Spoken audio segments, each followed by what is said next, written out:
पोलिसांनी दिलेल्या माहितीप्रमाणे एकलहरे रोडवर काल रविवारी युवकाचा रक्ताने माखलेला मृतदेह आढळून आला। तपासाची चक्र फिरवत युवकाची ओळख पटवली गेली। यावेळी सिडकोतील विजयनगरमधील चेतन ठमके असं त्याचं नाव समजलं। पथकानं त्याच्या कुटुंबाशी संपर्क साधत घटनेची माहिती दिली। तपासादरम्यान काल सायंकाळी शिवजयंतीचं पोस्टर लावण्यावरून वाद झाल्याची माहिती पोलिसांना मिळाली आहे।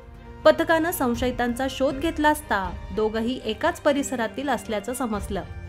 संशयितांनी चेतनचा खून केल्याचं निष्पन्न झालं।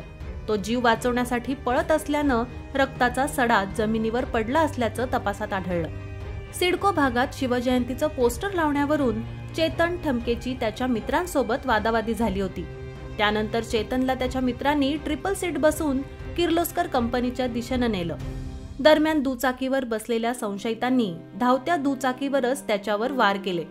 त्यामुळे चेतननं जीव वाचवण्यासाठी दुचाकीवरून उडी घेत पळण्याचा प्रयत्न केला असावा असा अंदाज घटनास्थळाचा पंचनामा केल्यानंतर पोलिसांनी व्यक्त केला आहे।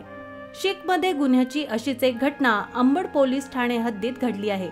यामध्ये खंडणीची मागणी करत घरातील कुटुंबाला दमबाजी करणाऱ्या तरुणाविरुद्ध अंबड पोलिसात गुन्हा दाखल करण्यात आलाय। फिर्यादी गणेश ठाकरे हे बाफना ज्वेलर्ससाठी सुरक्षा रक्षक म्हणून काम करतात।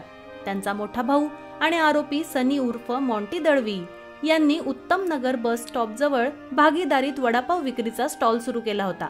त्यावेळी फिर्यादी ठाकरे यांच्या भावानं दळवीकडून 70,000 रुपये घेतले होते।